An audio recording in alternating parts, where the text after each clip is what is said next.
Hi, I'm Jason Rzucidlo reporting from the WTOL Breaking News Center. Here's what we're working on for the news at 5. First, police are investigating the case of a Toledo girl who fought off an abductor. Our own Lisa Rantala is working the story. Second, learn how to keep bees out of your backyard. And third, our own WTOL's Brad Harvey went along with veterans on an honor flight to Washington, D.C. Today, another honor flight left from Northwest Ohio. See those stories and more when you tune into the news at 5. In the Breaking News Center, I'm Jason Rzucidlo.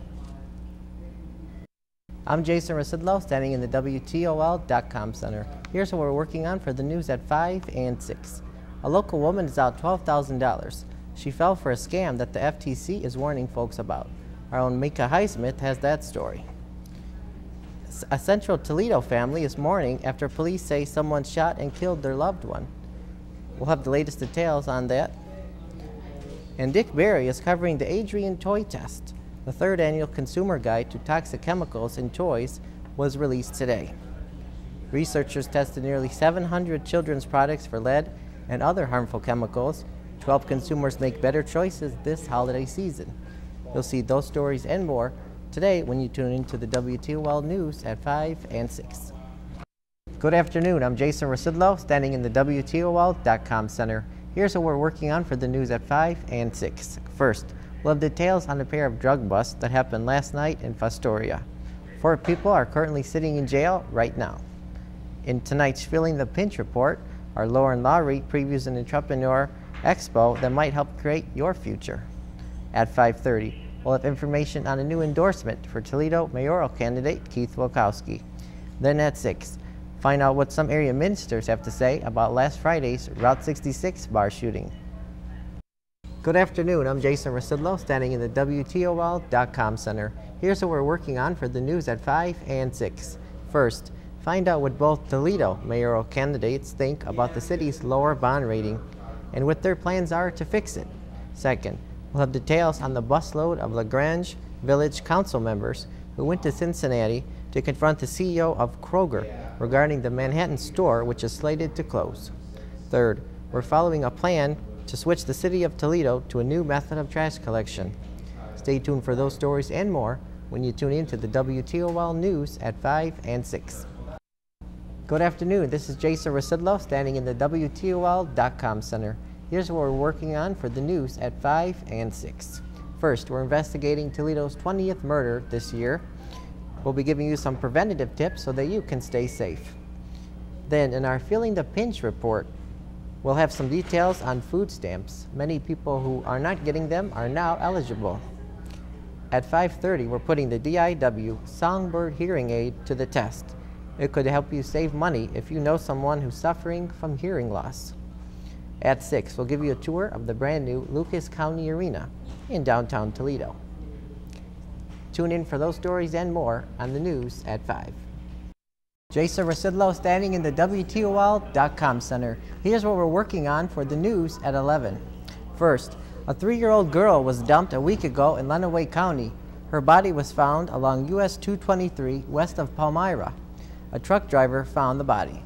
Secondly, Senator Brown is pushing the U.S. Senate to keep $10 million in the Health and Human Services budget to help with childhood cancer issues. And next, we're covering another mayoral debate at the Toledo Club. Find out where the candidates stand on the top issues tonight. Finally, we're investigating the murder of a Lima doctor's wife. See those stories and more when you tune in to the WTOL News at 11. I'm Jason Rzucidlo. If you made up your mind on who you're voting for, come on in to the Lucas County Early Voting Center. It's open all weekend long, and you can vote on touchscreen or on paper.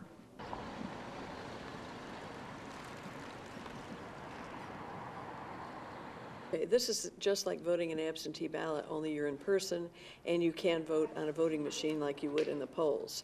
We are open from 8:30 to 4:30 today and tomorrow. On Saturday we'll be open from 8:30 to 3:30 and Sunday from noon to 4, and Monday 8:30 to 4:30. So people can still come here and vote. There's free parking and it's very easy.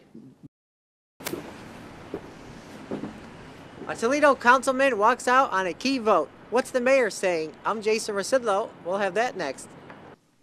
The disappointing thing is that we presented back in February in a rather long press conference held at the McMaster Center, where I believe you were present.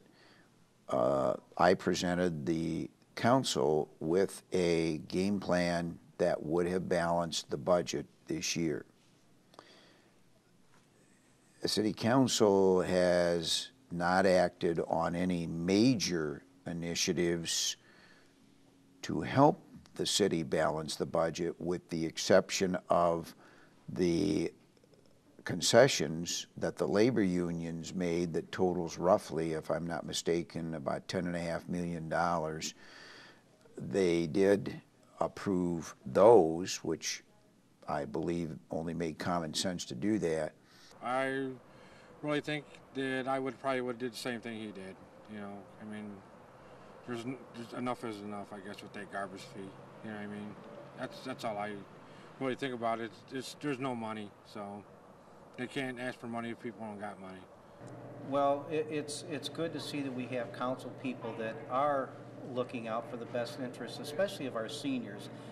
Being the director of Zablocki Center, I have a real concern for seniors because many of them are living on fixed incomes, which are very low. And any type of tax increase would affect them, and it wouldn't be in a positive way. So naturally, I'm very happy for our seniors that the tax was not raised.